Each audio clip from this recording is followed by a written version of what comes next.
In this video, we're talking about... Last time at the first debate, we had millions of people fact-checking. Our goal is to offer a platform for all ideas. You know what? I'm about to say it. So whenever somebody interrupts me, I'll be like, wait, I was talking. Do not interrupt me.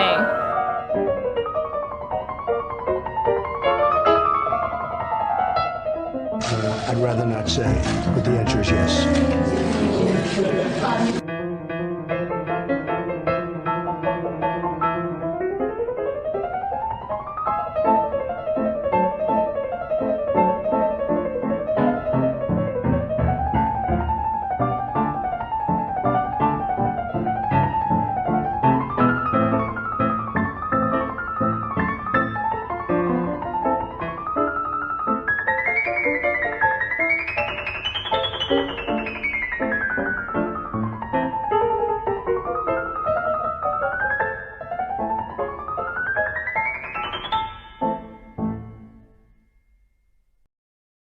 Welcome to Kingdom in Context. The Creator never intended for us to be confused by His words. He gave us His words of life, and He gave them in context, to be understood and beneficial to our walk with Him. This channel's goal is to bring clarity to some of the misconceptions that have formed over time among believers, and taught by others, however innocent and well-intended. The Scriptures make complete sense when we keep them in context of His coming kingdom and His coming King, Jesus the Messiah. If you're blessed by what we're doing with this channel and feel led to support us, visit the video description below where we have a PayPal option, a monthly Patreon option, or a traditional P.O. Box address. Thank you, and remember, context creates comprehension.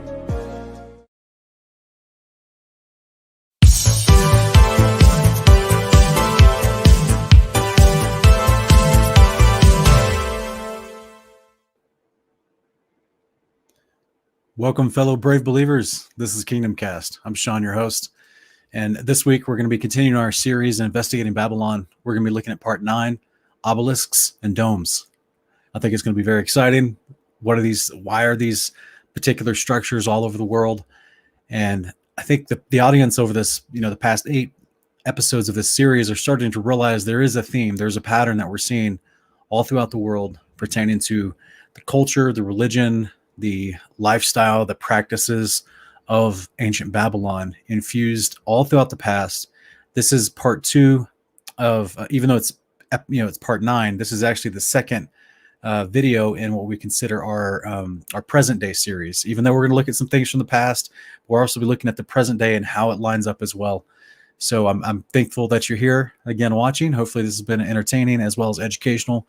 And as always, we try to keep it in line with what Scripture shows us as well. So we'll be looking at some Scriptures tonight as well. But I do want to thank everyone for joining me for the live chat. Looks like there's quite a few people here already.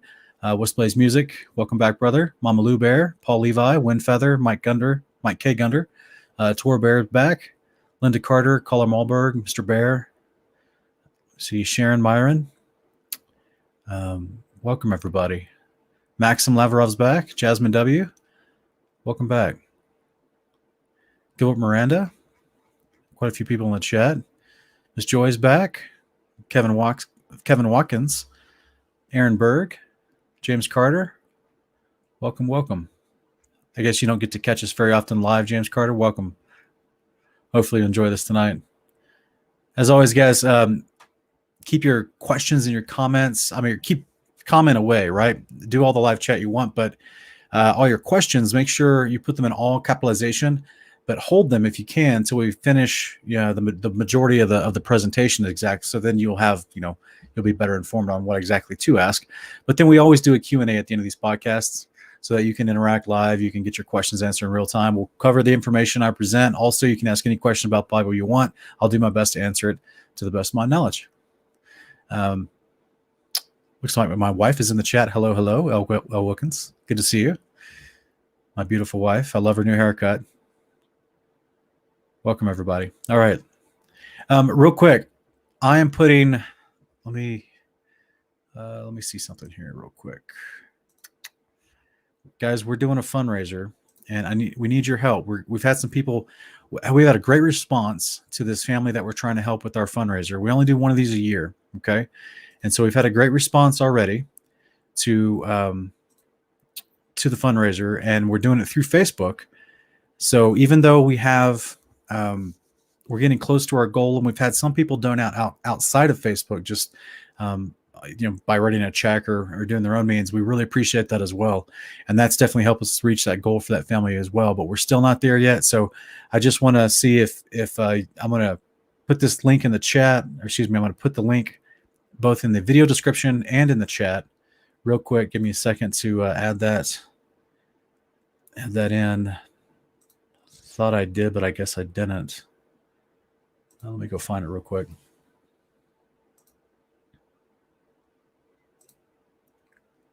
That way y'all can be aware of this.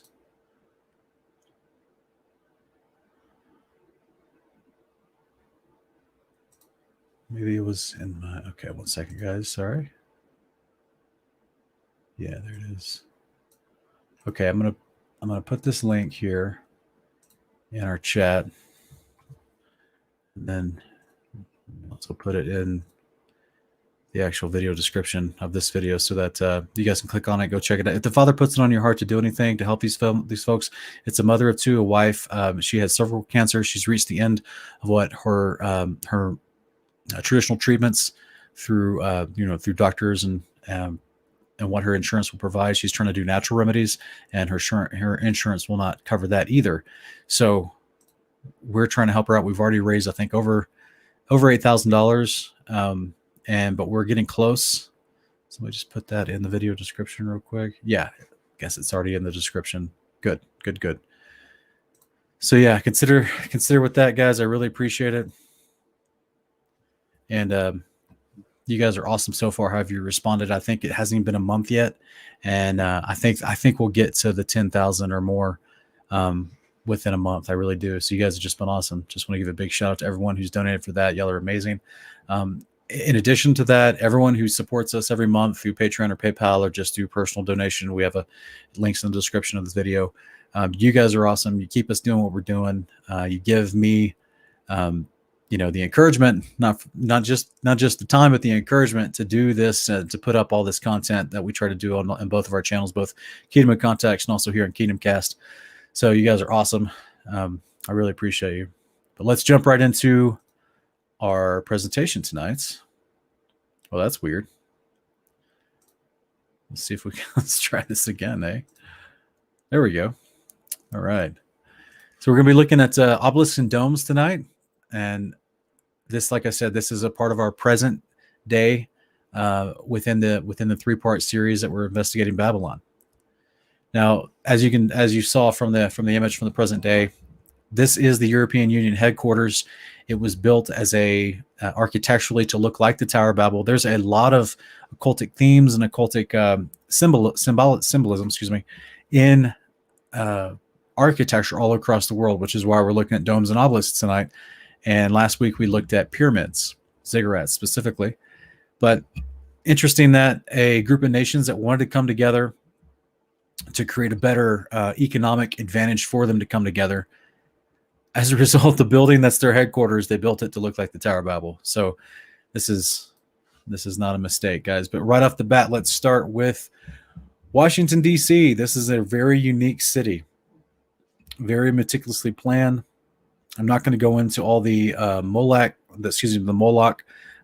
designs of the gardens and the streets and all the different things like that. But instead, tonight we're just looking at these two concepts that are going to be in the picture here. We got both the obelisk, and then you have the dome of the Capitol across the mall from it down the way. Now, there's other domes throughout the city as well, but this is the most recognizable. We're going to talk about the obelisks first, and then we'll skip into the domes and specifically what's unique about all these domes in their design and what they represent. So this is in D.C., one of the most famous, called the Washington Monument. This, very similar, it's just not as far apart, and they're not as big, but you have St. Peter's Square in the Vatican, sometimes known as St. Peter's Basilica, but the entire square itself is what facilitates and houses this obelisk in front of this big Capitol-looking building, which is ancient Greek and Roman architecture with the dome on the back side of it. So this is par for the course. In fact, this particular obelisk is from ancient Egypt, and it's 4,000 years old. So this wasn't a new replica. This was transported from Egypt specifically to be put inside the independent sovereign city called Vatican City. Very unique, guys. This is one in Paris, France. That is put up, and it's also transported. This one specifically from Luxor, Egypt, and it's just down the road from the Eiffel Tower. This is in Buenos Aires, Argentina, also in a center square. Now, keep in mind, guys, a lot of the people aren't aware of this, but obelisks, as a general concept, they're not all pointed, right? So they all tall and cylindrical, and but there's a lot of them around the world that it did not include because they don't have the actual pointed pyramid on top, but they are all tall and tapered, cylindrical, extending towards the top of it. So it just depends on like which country of architecture. But even within the various countries, because you find them everywhere, but even within the various artistic expressions from different countries, you have some that are tapered off with a point on top and some that are not. So I included a lot of the ones that do have a tapered point with a pyramid on top for this particular presentation. And again, I've got like 80 slides. I don't, I may have to brush through some of them real quickly because it would take 3 hours to do.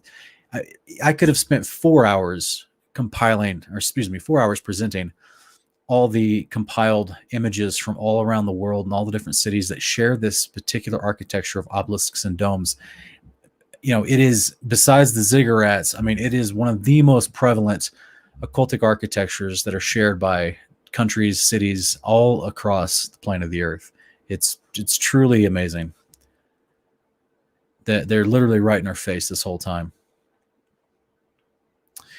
So this is in Rome, Italy. They put a cross on top of this one. How hilarious. But in fact, this one particularly also transported from Egypt. And if you zoom in on it, I can't really show you too well, but there is actual hieroglyphs still on this one. It's very ornate, very detailed. This is also in London, England. This one's got hieroglyphs all over it as well. It's even got the two sphinxes on bottom, left and right of it. Those sphinxes are newer additions, but the actual pyramid itself, I can't remember what they called this one. I think they call it Cleopatra's Needle. And it also is filled with hieroglyphs from ancient Egypt. This one, even as you can see, has damage on some of it. This is truly Luxor, ancient Egypt, still standing today. Temple of Ptah, also called the Temple of Osiris, but it's also has the obelisk right out front, hieroglyphs all over it.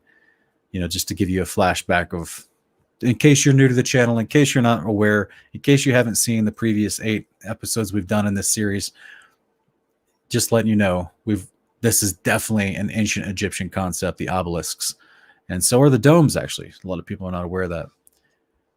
So here we are in Aksum, Egypt. This is in what we would call the Upper Kingdom, which was literally the southern. It's kind of backwards in ancient Egypt, but the Upper Kingdom is referred to as the upper, as what we would call the southern area of ancient Egypt along the Nile. And this was one of their cities of Aksum. And this is literally a circle of pyramids mixed with an obelisk in the center, a bigger obelisk in the center of these other smaller pyramids. And the obelisk in the center does not have the pointed pyramid at the top, but it is an obelisk 100%. So this is an ancient site as well. They don't exactly know how old this site is. Sydney, Australia. How interesting, guys. Here's a memorial that was put up. Pyramid on top, pyramid capped obelisk. And a lot of these, what's interesting, if you look at some of these that are in newer cities that are, built in the last 200-300 years, the obelisks that are put up are a memorial for a battle or for a war, which I think is fascinating because the obelisk itself represents the phallic of Osiris according to ancient legend from ancient Egypt. And so then the dome supposedly represents the womb of Isis, his sister / wife, whom he had Horus with. And the idea was it represented their power, but it also, I personally think from other research that there's a double meaning not just what the ancient Egyptians claim about the obelisks and the domes, but there was a double meaning that the obelisk itself was a representation of the Tower of Babel, which is why it's pointed up towards, the dome, the firmament, as the scriptures describe to us. And the dome itself is a representation of the firmament, which we're going to go into that. And, after we finish talking about the obelisks, we'll go into that deeper as well. Here is modern day architecture in Dubai. So if you look here on the left, there is a building that we actually reviewed last week that are ziggurat shapes inside of an actual pointed pyramid. But this is a building in the foreground who was designed to look like an obelisk, but then they put some side decorations on it. In fact, here is the building when it was being built, before it was completed, with all of its side fixtures and everything that kind of gives it a different look from what you see when it's all lit up at night. They literally built an obelisk as a building, as a skyscraper. So it's pretty wild. Seattle, Washington, here's a large building built as an obelisk as well. They're all over the place, guys. Chicago, Illinois. This one is kind of a beefy obelisk with an actual spear at the top. And it's in downtown Chicago. You can actually see it here lit up on the left. And there's even another one in the center with what looks like a diamond shape on the top of that particular building, that older building from the 70s.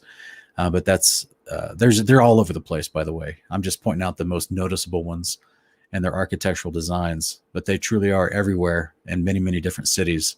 Here's Philadelphia. And as you can see, this is an obelisk-shaped building. But then you have other obelisk-shaped buildings as well. Some of them a little bit beefier designs, a little bit different, a little more geometrical designs. Everywhere, guys. So many cities. The Royal Clock Tower.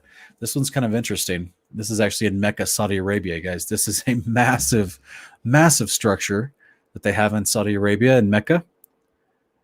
This is a huge structure. Of course, you have the half moon, crescent moon, if you will, which is the Star of Ishtar, or the Star of Isis, also Ashtra. It's the same concept. It's the moon god. That's literally was Isis. That's so fitting that Isis's symbol is on top of a huge structure that is supposed to be a more modern, advanced version of an obelisk, which is actually an office building as well. And there's so much symbolism everywhere. I'm just covering the surface. So this is a close up of it. It's a huge, mega structure, big building, one of the biggest buildings in Saudi Arabia. This is actually something interesting, guys, because a lot of people don't realize just how far-reaching this type of architecture is. And it's not just because the people like the architecture. They represent things. They mean something to the people that are building these.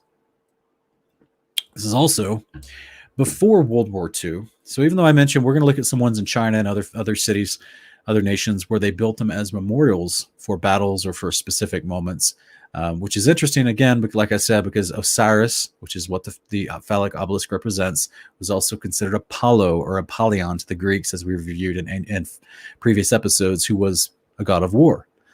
So how interesting that you would have a war or battle memorial and you'd put up a pyramid or an obelisk.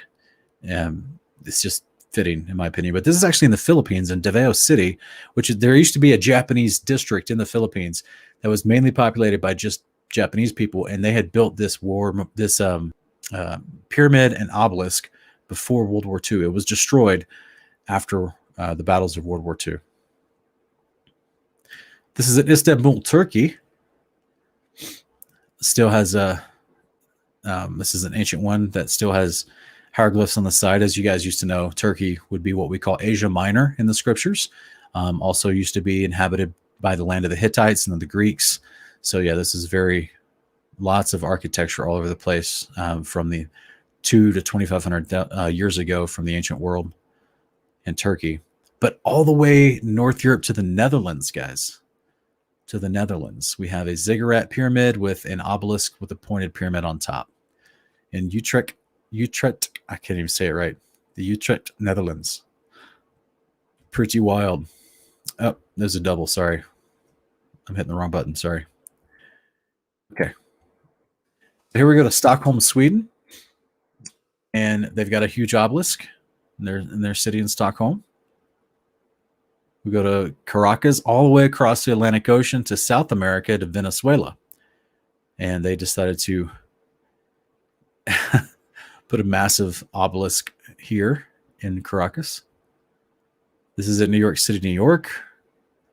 This is I couldn't get information. I mean, I could, I just didn't have time to get the information fully on this one. It's got hieroglyphs all over it. More than likely, it's been transplanted because New York is a very prominent city.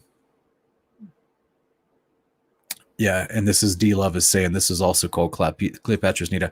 I had read that Cleopatra's Needle was the name given to the one in London as well. So maybe I read the wrong information.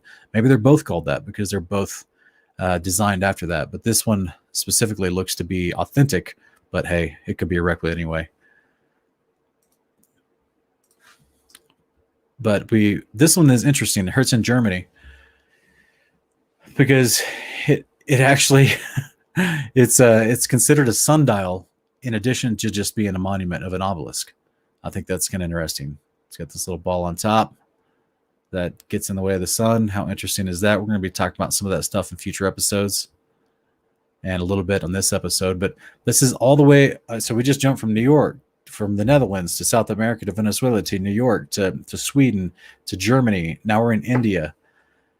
Look at this Greek architecture, ancient Greek and Roman architecture in Hyderabad, India, with an obelisk with a ball on top. How interesting, guys. Let's run over to Pakistan. All right, we're jumping all across the world, okay? Islamabad, Pakistan. This is a massive temple. It's got pyramids all over, the shape of the sides of the temple, and it's got the obelisks surrounding it. It's got the, of course, the star of Ishtar, Ashtaroth, Isis, as the moon, I should say, the crescent moon in the center of it, but all around it are these massive obelisks. And on the top of the obelisks are these little balls. We're going to talk about that. Here it is in the Kremlin, Russia. In Russia, we have an obelisk-shaped unique monument. This is just a unique view from the park that it's in, also with the ball on top. We'll talk about that. This is an this is like 100 years ago. In Russia, in Moscow. It was a war memorial that was put up. And this is it being kind of memorialized, if you will, with ceremony by the Russian Orthodox Church as well as the military commanders. And this was to the revolution of ancient Russia, of Russia 100 years ago, the Bolshevik Revolution. This was done a memorial to that. Again, because of a battle and overthrow revolution, they put up a statue that is commemorating Nimrod, who was, as we've already talked about in previous episodes, literally leading the world against against God, under the premise of Satan, and leading the world against God in the first revolution. Also, this one has a ball on top, even 100 years ago. Helsinki, Finland, ball on top, obelisk in the center of the town square. Madhya Pradesh in India. Here we go into an actual dome. Also a unique design. Okay, so it's fascinating, right? You got the dome look with, it's not quite an obelisk on top. It's got these unique little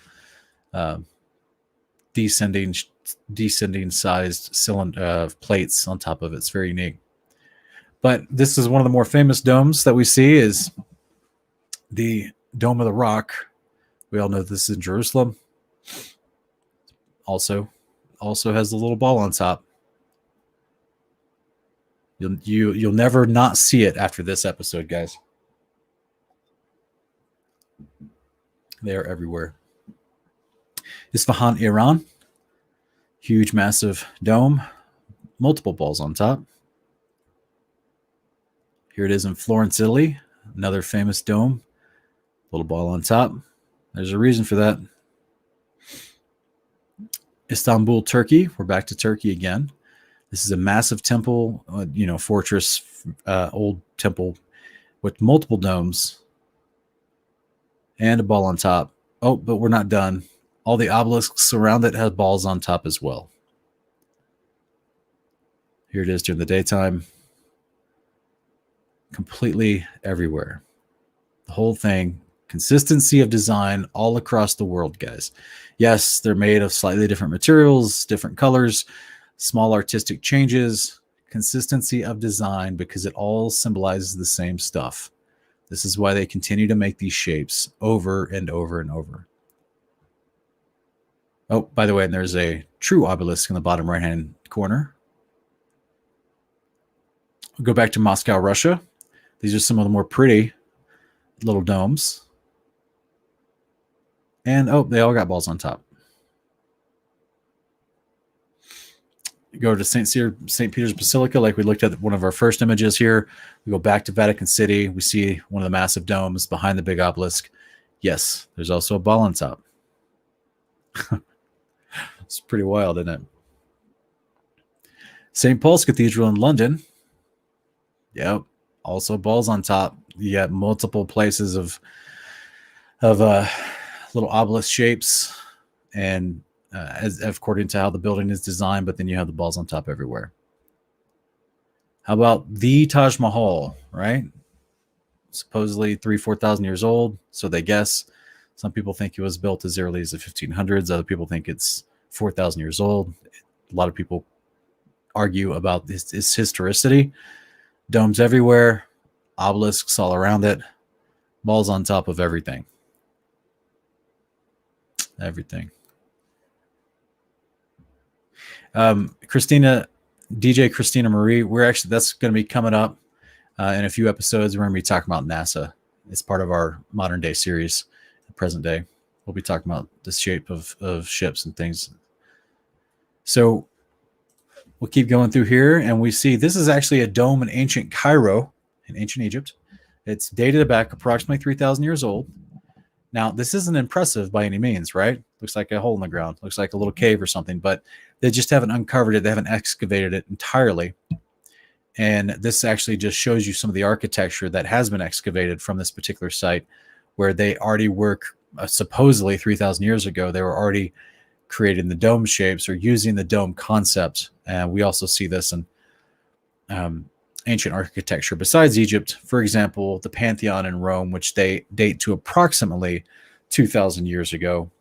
Some people believe it was built way before that, 2,300 years ago, but regardless, it is a impressive structure, and it has all of it together. You have your pointed pyramid, you have your dome in the back, you have your obelisk out front with the ball on top, all of it together. And inside is, you clearly see from the inside that it is a dome, and it's amazing architecture considering that this was, 2,000 years ago, minimum.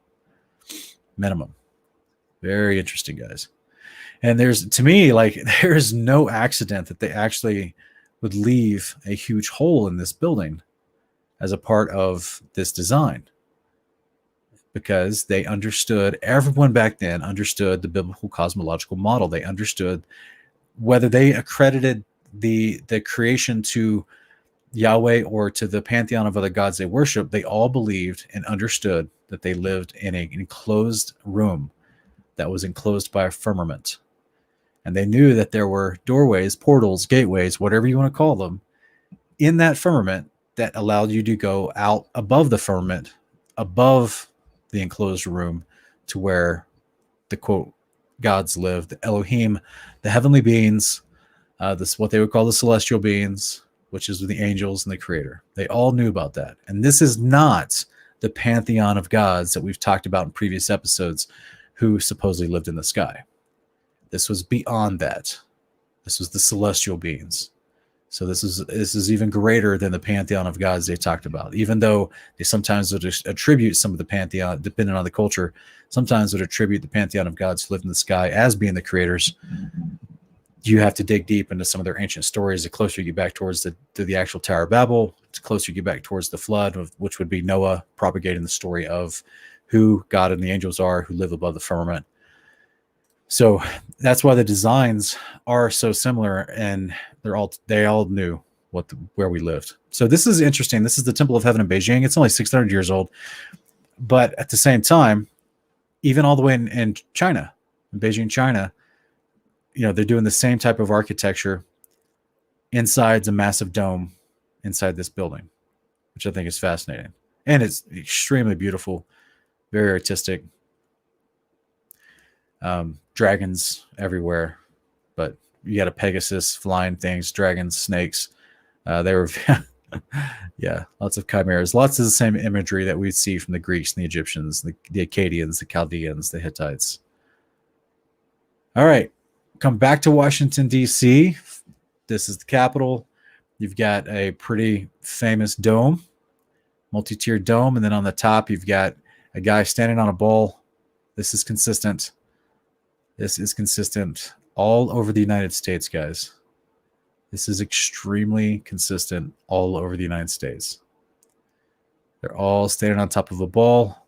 All the state capitol buildings, except for a couple of them, have this exact same design with just a little bit different here and there. They're all domes. They all have a ball on top, and they all have a guy on top of that.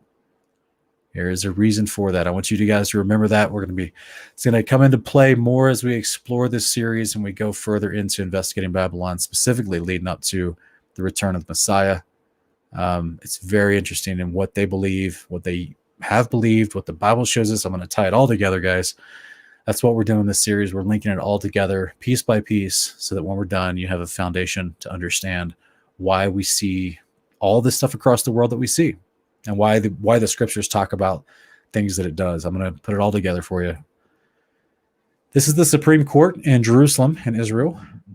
Many people have seen these images before, but they have gone out of their way to apply this type of symbolism in their architecture to their Supreme Courts. So you've got on the left-hand side, you've got an obelisk. You've got a dome on the interior. On the bottom right, you've got an actual pyramid with the all-seeing eye place open on the top, which is actually sitting inside of a circular dome. And that's actually on the top right. You can see the pyramid that you see below it. You see the pyramid on the top right, on the top of the building, basically, which is crazy. So, yeah, it's just that's the same symbols are everywhere. This is in Eilat. It's one of the cities in Israel. I think there's like 40,000 people in this city. They're actually known for their eyelet stones, which is really precious stones that beautiful stones that you can get from Israel. A lot of people that make jewelry like to use eyelet stones. This is your traditional Freemason or Masonic symbols that they're using, all the same concepts. Now, a lot of people would say, well, you've got this is in scripture. Yes, we're going to go over the scriptures of the two pillars on the outside of the pyramid and the all-seeing eye, but there's a reason I'm introducing this, because I want you guys to understand how they too, the Freemasons, have taken these symbols. They agree with them 100%. They use them in a lot of their stuff, but they attribute their religion, which is not the scriptures, but they attribute someone from the scriptures to their religion, and then they tie all these symbols to that. So I'm going to go over that stuff in just a few minutes, but just kind of give you an introduction here that even in the land of Israel, we have the all-seeing eye. You've got the builder's compass and square. You got the big G, which a lot of people would say stands for like God, but it's specifically the version of God that they would worship. But you have the pyramid, and this is in Israel. I mean, this is the heart of Egypt. The religion, the philosophy of Egypt, of ancient Egypt, just chilling in a secret society club in Israel. And yes, you've got the two balls. One's an earth, one's another black ball. I can't remember. If you guys know in the comment what the secondary ball is supposed to be, because these were not originally on the two pillars that Solomon had built, but I can't remember what the Freemasons' view is for that black ball. But of course, all the symbolism is there. This is what they call Solomon's Pillar Lodge. This is the inscription that's on the bottom part that's fuzzy in this picture, so I just gave you a close-up. But here is where the Freemasons get their allegiance to some of these ideas from the scriptures, and then they try to, pass it off as being justified because they connect it to Solomon, but it's a deception. None of that, none of the things that these images stand for, with this architecture, with these symbols of the past, these obelisks, these domes, None of that stuff is attributed script specifically to anything good in the scriptures, but instead it's attributed to, to idolatry, mostly from the ancient practices. But here is the Masonic legend of Hiram Abiff, and not to be confused with the actual Hiram that was the king of Tyre, but this was specifically an artisan that's mentioned. I believe it's in First Kings. We'll go over the scripture here in a minute. He was just actually from the tribe of Naphtali, or at least his mother was, but they lived in Tyre. So the tale of Hiram Abiff, as presented in Masonic lodges, it underpins the third degree, and that's just one of the steps they take in their little secret society. It starts with his arrival in Jerusalem and is appointed by Solomon as a chief architect and master of works at the construction of his temple. Now, here's actually what Josephus has to say. Josephus is a 2nd century AD historian. He was a Pharisee. He was supposedly a priest to some regard, even though the temple had already been destroyed. But he was also a historian. I don't believe everything he says. I struggle with some of the things he says, but his perspective at least gives you an idea, whether it's right or wrong. At least we get to read his perspective in the 2nd century AD about these concepts. So that's information to consider. You may come to your own conclusions. I at least want to present it to you. In the Antiquity of the Jews, Book 8, Chapter 3, in paragraph 4, Josephus says this. He says, "Now Solomon sent for an artificer out of Tyre, whose name was Hiram. He was by birth of the tribe of Naphtali on his mother's side, for she was of that tribe. But his father was of the stock of the Israelites. This man was skillful in all sorts of work, but his chief skill lay in working in gold and silver and brass, by whom were made all the mechanical works about the temple, according to the will of Solomon." And here's an actual, this is interesting, guys, because I've never heard Hiram Abiff be associated with Foucault's pendulum. But here is an actual Hiram Abiff statue on top of Foucault's pendulum. How interesting is that? Westblaze, yeah, that Boaz and Joachim, those are supposedly the name of the two pillars. But specifically, I was wondering if anyone knew what the black ball meant on top of one of the pillars, according to the Masonic legend. I just didn't look it up before the presentation. But yeah, I think this is interesting because if you guys have done any research on all the debates between people that are, want to talk about biblical cosmology versus the heliocentric occultic model that's been presented to us since children,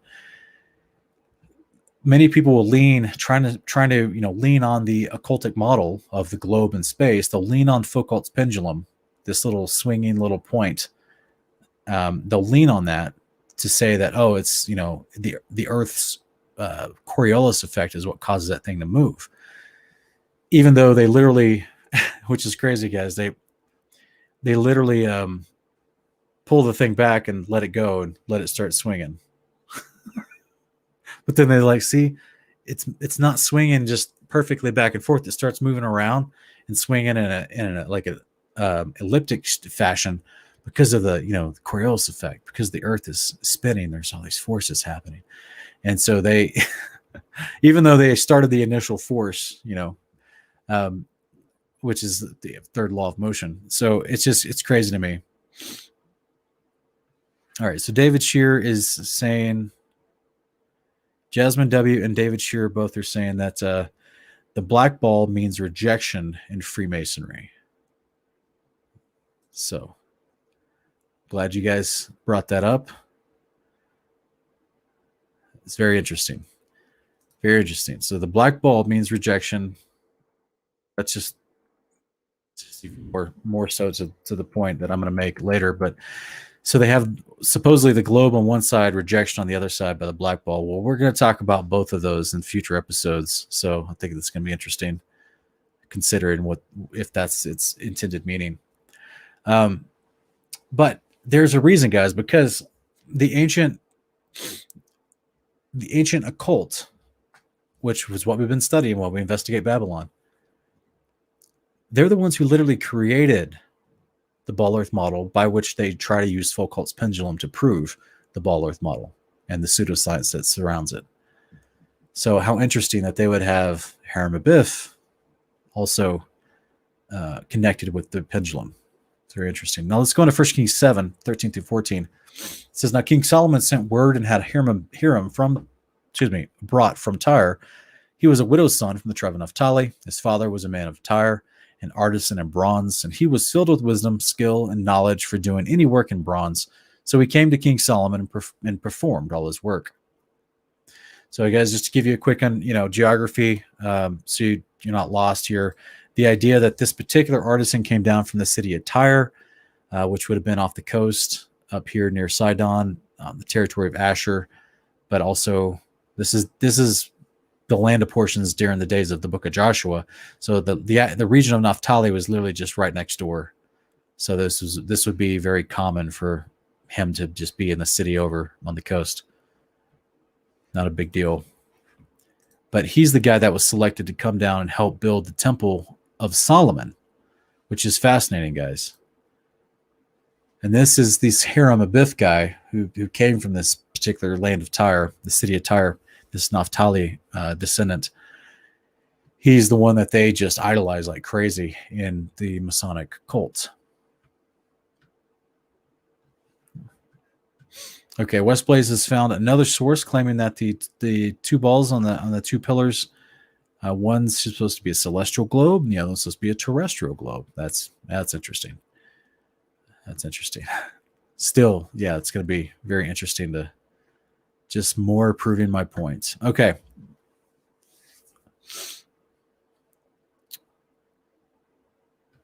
Oh yes, James Carter. That's right. Good call, brother. Good call. Masons do.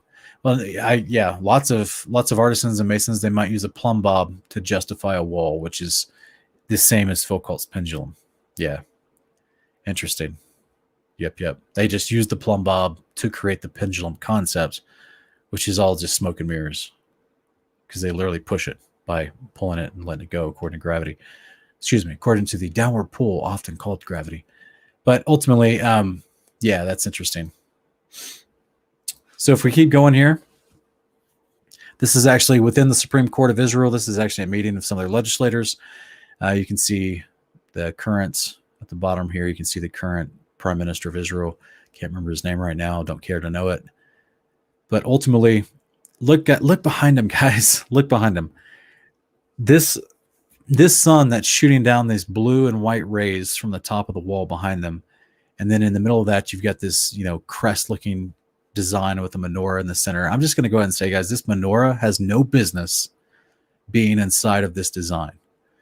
This is exactly what I was referring to with the Freemasons, where they take concepts from the scriptures, but they infuse it into occult ideas so that they can claim that it has validation from God. Modern day Pharisaical Judaism does the same thing. Absolutely does the same thing. This is literally just an ancient depiction of the blessing of Ra coming down upon the king of ancient Egypt, whom, by the way, is holding the pi in his hand, pi sign, because yes, they dealt with lots of mathematics. I mean, that's how they were amazing builders. They were educated, right? And of course, you have the serpent at the top of this sun is supposed to be wrapping the sun, and it's shining its rays down upon this king on this Egyptian hieroglyph. Yeah, there's no business for that menorah to be in this kind of image, but that's the kind of stuff that we're seeing. That's the kind of stuff that they infuse together to try to claim legitimacy of some of these ideas. So it's just sad. Here is George Washington's Masonic Temple, which is massive. It's actually gone through different designs over the years. This is its latest updated design. You've got the ziggurat at the top. You've got a overall shape of an actual obelisk in a large scale fashion, but it's more in a Greek architecture. But there's literally an obelisk with not just a normal pyramid on top, but a ziggurat on top. We talked about what those mean last week on part 8. Of course, you got the huge garden in front. That is the Masonic compass and square with the G in the center. This is an actual coin from a long time ago, because they idolized, this is a Masonic coin. They idolized George Washington as a master mason. You have the all-seeing eye with the sun rays coming down over the square and some of their builders' tools. Yeah. It's all connected, guys. It's all the same. This is why, the whole concept of a secret cult or secret society would be frowned upon by Ephesians 5, right? That we would expose the deeds of darkness, that we would not participate in those. This is our call as believers to walk in the light, not in the darkness, as those do who are destined for destruction, sealing their own fate. So this is just a short overview as we went all across the world, different countries, cities, and different, whole people groups. To see they all share the same desire to build these pyramids, these obelisks, these domes, and they have infused with it modern day secret societies. By the way, I don't have the time to do, another hour on an entire, all the connections and all the Freemasonic temples. And they literally call their meeting halls, they call them temples all over the world. There's even one in Antarctica, supposedly. They go and build them all over the world, all the different countries. It transcends borders and languages, guys, because it's a recruiting phase for other secret societies of the people that are the movers and shakers behind most nations. So, and all the symbolism wrapped into their secret society is the same symbolism we see from ancient Egypt, from ancient Greece, from ancient Samaria. This is the same religion, just like we keep talking about everywhere. It's the same worship to the same types of gods and the same religion all over the place. And unfortunately, it's even in, infiltrated all the way into modern day Israel, which, established by Rockefellers, into the Supreme Court even, which is very symbolic since that is literally the place of judgment. Yeah. Very sad. Very, very sad. Guys, if you have any questions, please put them in all capitalization. That way I can see them easily.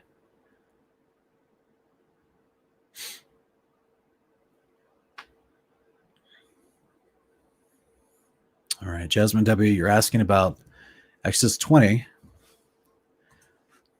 25 and 26. Let's see here. Let's see if I can pull this on screen for you. Let's see what you're referencing. Okay.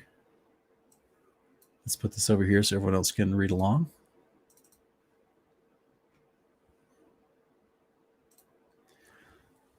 So you're asking about verses 25 and 26. That'll be here.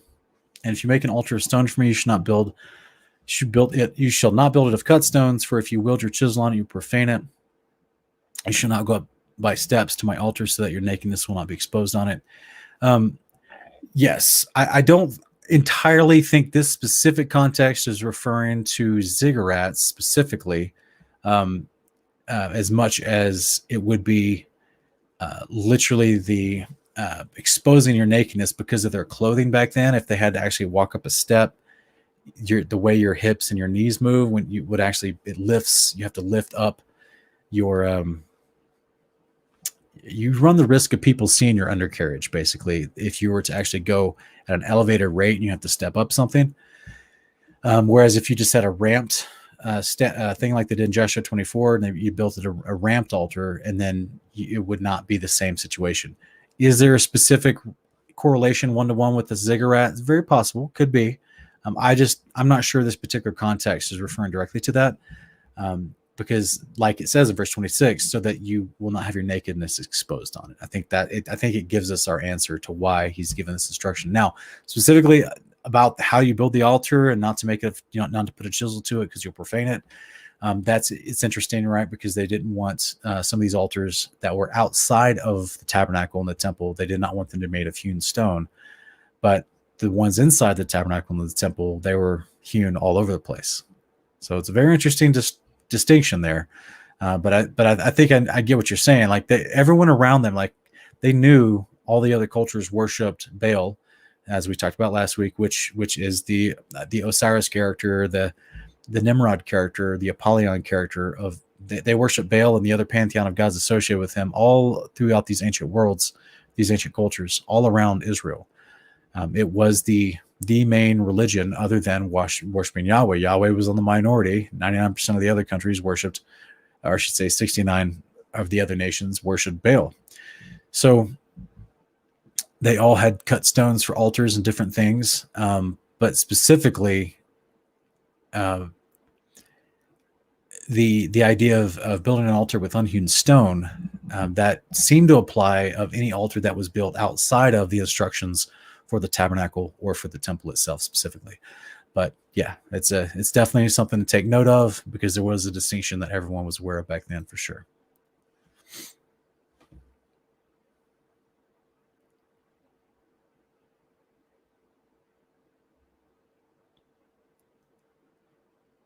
All right, Aaron Berg. Church steeples, are they rooted in obelisks? This is a fascinating question, because a lot of people think, well, why would they have this on the top of their church if they knew where the specific design came from? And that therein is your problem.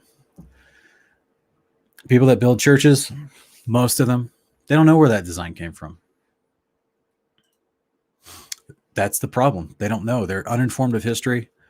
They're not using it to worship anything. They're not using it to symbolize anything. They think, according to their tradition, this is the way we saw churches being built since the 1600s. This is the way I need to build my church, because people will recognize this is a church.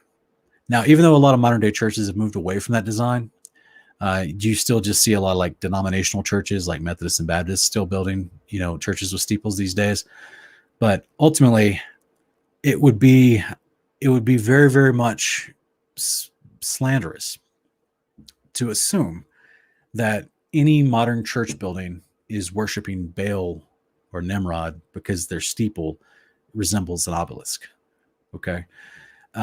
Because then you're making a moral assumption of the person who's running that church or anyone attending that church. And that's where we run off into, pagan policing, which becomes very slanderous, because you're casting a wide blanket of judgment on a people group that may not deserve it. They just know that that's the American tradition of how they've seen churches build. So therefore they think that's what a church should look like. So they build another one that looks like that in some regard. That's all I would chalk that up to personally, because I've attended churches where they had a steeple on top, and the people there, they were worshiping Jesus. They were worshiping God. They were doing their best to know God. They believed in the Son. They professed his Son lived, died, resurrected, and provided for their salvation and atonement. And that's, in most cases, that's the base they knew. That's the most they knew. But ultimately, they're not worshiping Baal. So there's a very big distinction, right? The people that are putting up obelisks in specific areas as memorials, or for no reason at all, or the ones that we see literally transplanting ones from Egypt that were directly about Osiris, yeah, they're doing it intentionally. There's a difference in motivation, I should say. Scott McVicker, the Jesuits come around about the 15th century, and so they're kind of new to the game. I'm really going over the broader structure. They're just an assassination arm. They're like the first version of the CIA for the ancient Catholic enterprise of Christendom that tried to spread not just its belief or its church and politics, but also enforcement through many times assassination.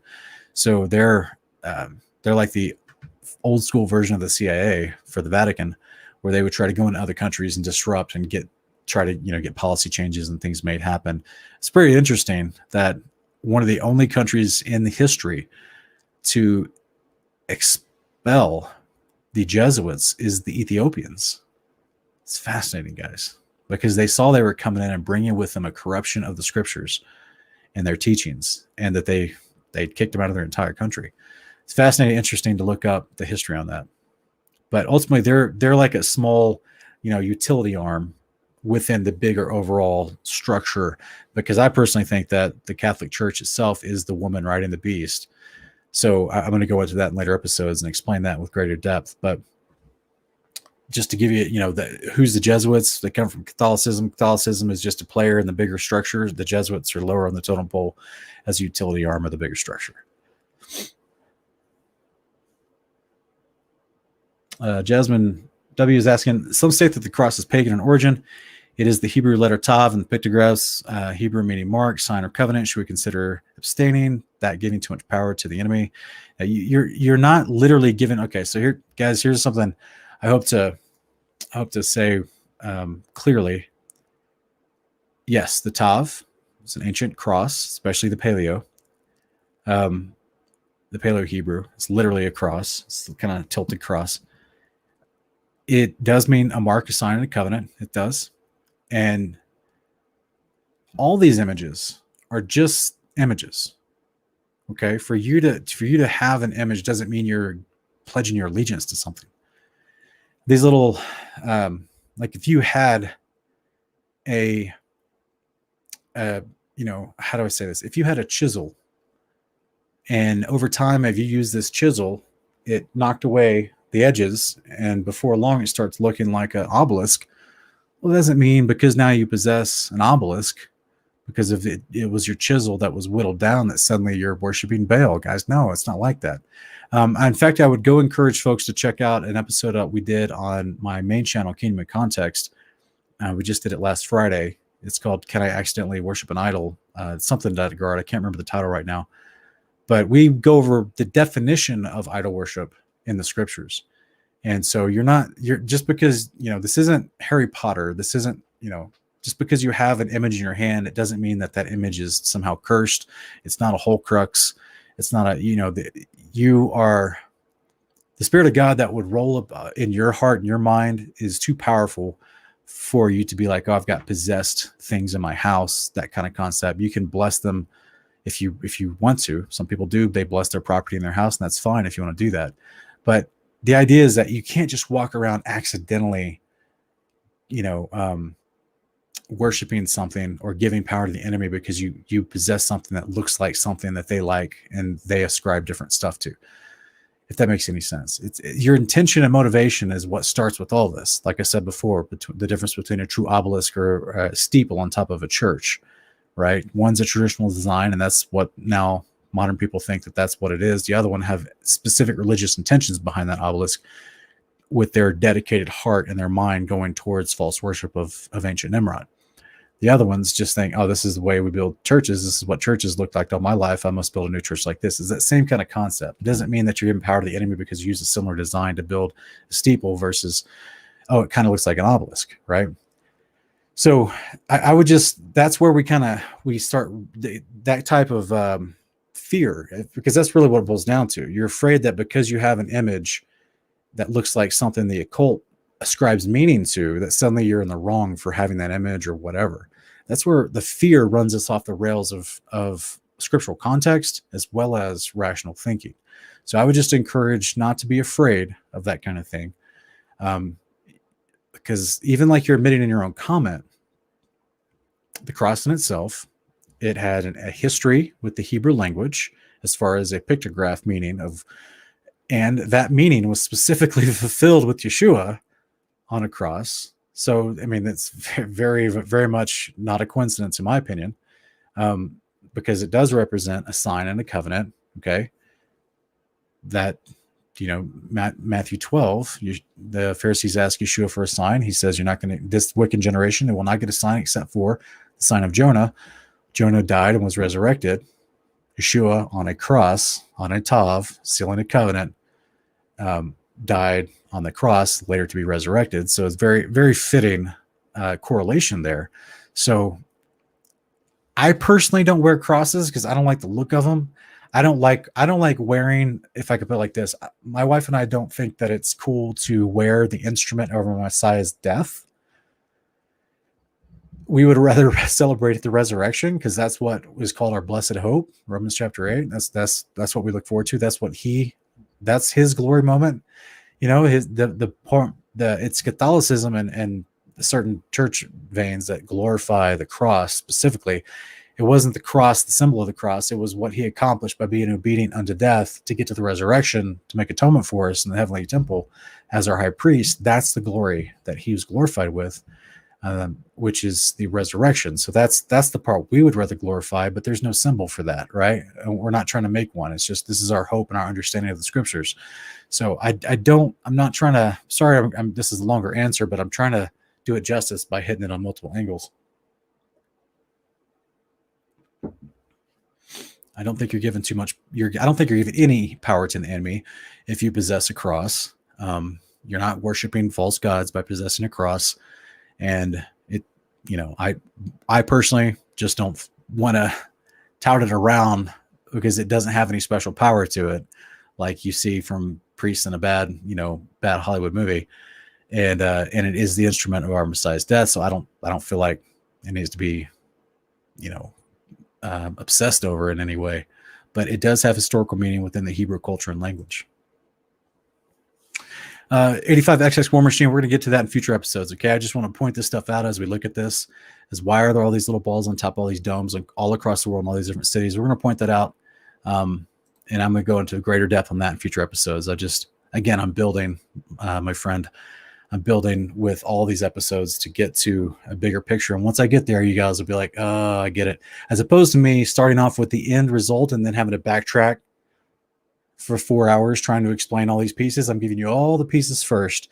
So then when we get to the final, it's like if you're learning martial arts, right? I've taken martial arts most of my life. You don't go in there. They don't teach you how to do a jump spinning heel kick, right? Knock someone's jaw off. They don't teach you that in step one. Now, step one, they teach you body positioning, posture, hip placement, stance, feet, shoulder width apart, depending on your stance, whether it's a back stance or side stance or forward stance. They teach you footwork basics, fundamentals, so that you can have body control and positioning, so that when it comes time where you need to jump, spin, twist, do a heel kick, and knock someone's head off, you know how to do it and land without falling and putting yourself in a vulnerable position or twisting a muscle or getting hurt. All I'm trying to do is I'm trying to give a proper foundation to this massive concept in Scripture, so that when we get to the end of it, you can look back on these videos and go, that's what he was talking about there, and that's what he was talking about there, and look at this. And then it all will build up and make hopefully more further context. This is, Kingdom Cast. This is an extension of Kingdom in Context, a build on context. This is what we're doing, and this is such a huge topic. When I sat down to try to put it together, I realized I need to address it by laying out the context first, even if it takes me 20 episodes. I'll do that so that people can truly grasp it once we get to the end.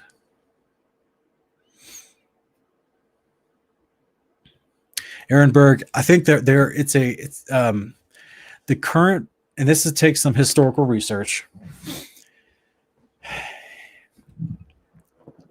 No, and yes, there were deists, people that did not believe that Yeshua was the Son of God. This Thomas Jefferson. As far as understanding politics or understanding governments, I used to idolize Thomas Jefferson when I was younger. I thought he was amazing. He's a brilliant dude. The way I had an affinity for politics and understanding government, and I thought this guy was. I was like, man, this is an OG legit dude. This Thomas Jefferson guy. He was like one of the first libertarian governmental thinkers of independence, but yet at the same time, he tried to rewrite his own Bible because he didn't believe the Bible. And he was considered a deist. He was a self-proclaimed deist. He was not a believer in Jesus Christ the way you and I are. So he believed in God in a general sense and types of gods.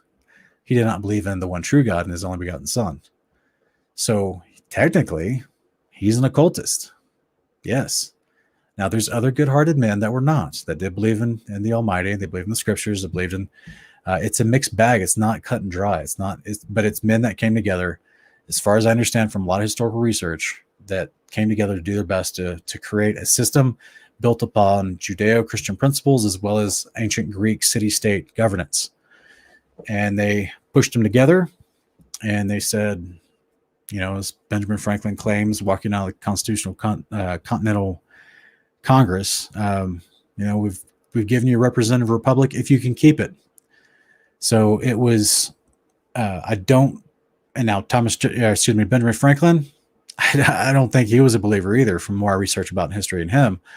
But a lot of these guys talked about God, because remember, they're in the 1700s, late 1600s, 1700s. They're in the time of what we consider, I think, the first Great Awakening in America. Also, the Puritans and the Quakers and people that were staunchly in favor of the law of God and understanding Jesus Christ as our Savior. And I mean, it's well known that Benjamin Franklin and George Whitefield, an ancient English preacher, George Whitefield, who had great large revivals in England, he was also a friend of Benjamin Franklin.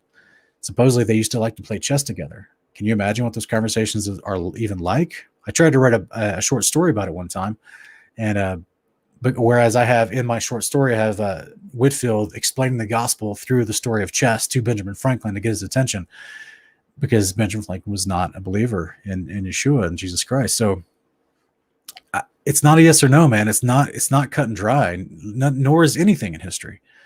Unfortunately, those who truly rule the world write the history, so they can paint it any way they want. But from what history that we do have through personal testimony and living descendants, we do know that there was a large, strong presence of Christianity, of Christian beliefs. People believe in Jesus Christ and want to do what was right, want to follow the law of God to some degree. And they were a huge presence in the colonies and in the founding of this nation. And there were specific people weaved in and here and there that became that did not fully share that religious belief, were considered more deists of the day. And they would be considered occultists. Yeah. Now, where it gets a little trickier, and this, I'm not trying to go into a full-on history lesson about the founding of the country, but there's a lot of information there. Things changed over time. No matter how good that we started in the mid 1700s into the late 1700s, we get into the 1800s, and they start getting all types of unique things start happening, to where more and more people over time start coming in that in positions of power that are long held positions of power that do not agree with Christian principles or, the God of the Bible. And even to the point where here we are at 1913, literally taken over by the Federal Reserve. And they tried to reject the Federal Reserve for 11 years. And then they finally were taken over because it was the banking cabals came in to take over nations, because they have a bigger, longer standing agenda that they're working towards. So this is all par for the course. The ancient Canaanites or ancient bankers, they did the same thing with different nations. This is how they would come in and try to control people in addition to war. This is why bankers fund both sides of war. There are a lot of similar practices to ancient Babylon. A lot of this stuff came in. Good question, Aaron. A lot of this stuff came in. You're asking who instituted all the pagan symbolism. Stuff like, what's the back of the dollar bill? What about the Great Seal of America? Why does it look exactly like ancient Egypt? And you're right. You've got the Washington Monument. Again, this stuff wasn't built in the 1750s. I mean, obviously, the Washington Monument, it's going to be built after, not the Washington Monument. Think about the Lincoln Memorial, which is the Temple of Osiris. It's the same design, exact design. That's built after Abraham Lincoln, right? Late 1800s. So there's a lot of the stuff that was put up, like I said, after certain people started coming in the 1800s over time, that these types of things were put up and put in, and not all of it specifically was the way we see it today. The way we see it today is just bathed in occultic symbolism. But a lot of that stuff has been added in memorial to these guys they revered in the 1800s and early 1900s, if I could put it like that. I think the Great Seal of the United States, which is basically like, is that part of the E Pluribus Unum, and it's got the eagle and stuff like that. It's supposed to be actually a phoenix, which again goes attributed back to Nimrod in ancient Egypt. That was done in I want to say it was in the early 1800s. But yeah, there's a lot there. There's a lot of history there. Probably it's another whole show in the future.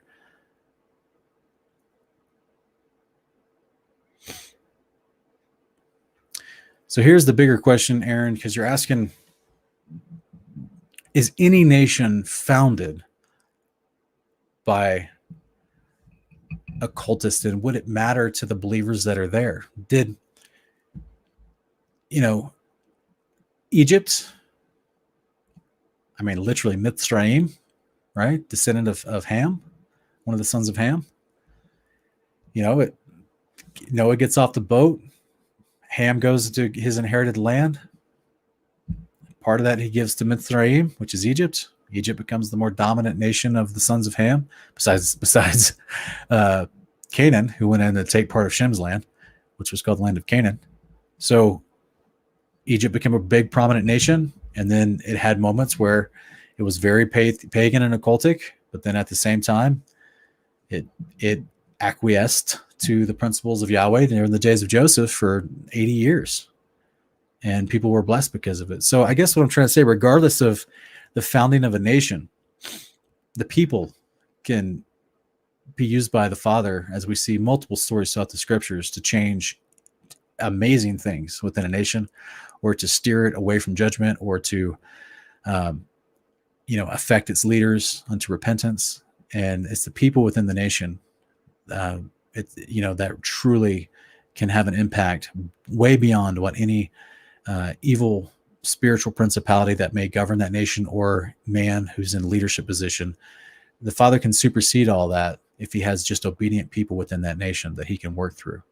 So this is our call as believers, scattered under the heaven, everywhere across the earth in this great dispersion before Yeshua returns, that we be obedient to his word as much as possible to make an impact, not only on our families and our local communities, but then regionally and possibly nationally, according to how our behavior can be used by the Father to affect the hearts of all kinds of people.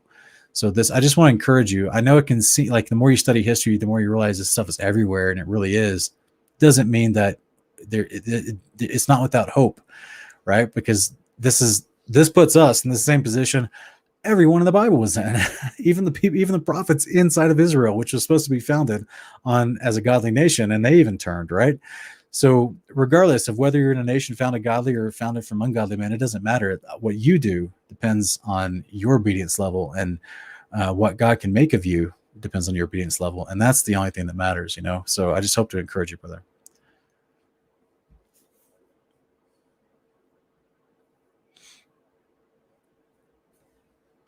Okay, guys.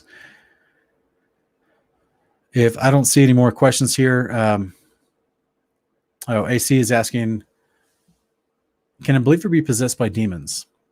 I personally don't think so. I think they can be influenced, but I think the possessing is a specific word that you're using. I think oppression, yes. I think influence, yes. But again, remember, just putting on the moniker of a believer doesn't always mean much.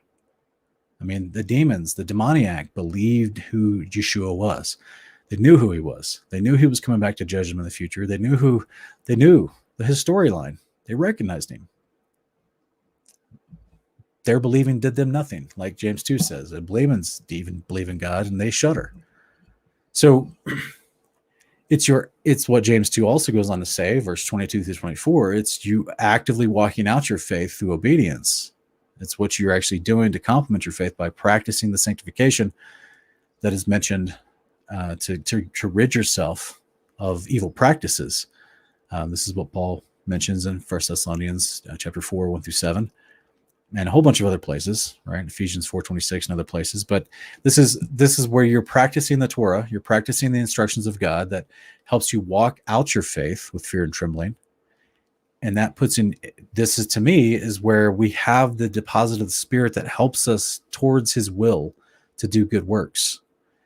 You can be oppressed, but personally, I struggle to think that someone that's truly had a moment of conversion, that has come to him with true conversion in their heart and has the deposit of the Spirit, I don't see them also being simultaneously possessed, which is the fullest way that a demon could affect your life. I don't see them being possessed at the same time. Yes, they can be influenced or oppressed by demonic influences, unclean spiritual influences, to get them to cause them to try to sin and be discouraged in their faith, or to walk in fear and to not move in their faith. But I don't think that you can simultaneously, as far as I understand, I don't think you can be possessed and have the deposit of the Spirit of God at the same time. So this is where, to me, that's just, I don't see that as an option from the scriptures I've read. But people may disagree. You're welcome to put scriptures up that you may think that that contradicts that idea. $85 War Machine, concerning the two pillars, is that supposed to be the two witnesses? I do not think so.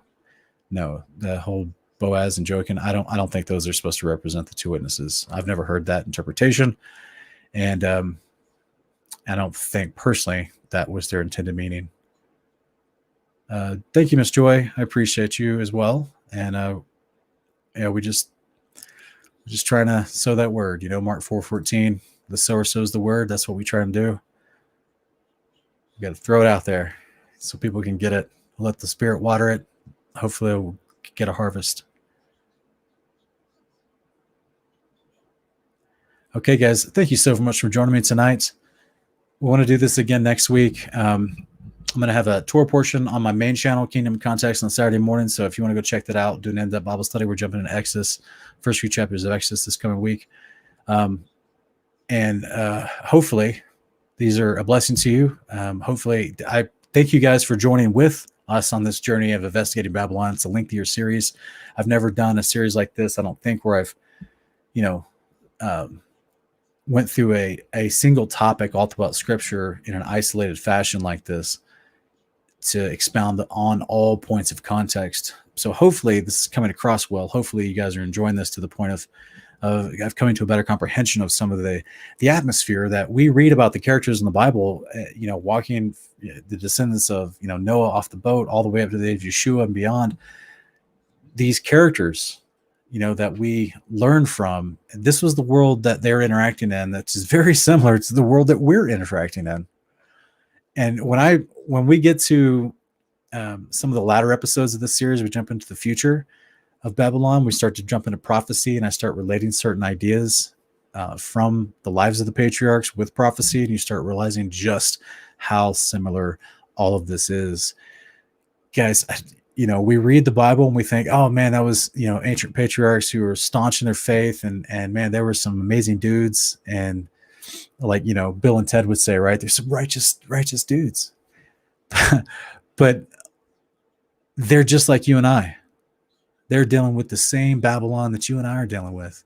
They just had a little bit different veneer on the world around them. We have a different texturizing, if you will, to the world around us, but it's still Babylon through and through. We still walk out our faith with fear and trembling, trusting in the Father to do what's right amidst all the deception, amidst all the confusion everywhere, so that we can be some righteous dudes and dudettes. So be encouraged. We're literally in the same boat as the patriarchs we read about in the Bible. I hope you guys join me next week as we continue our look into investigating Babylon. We'll see you next time.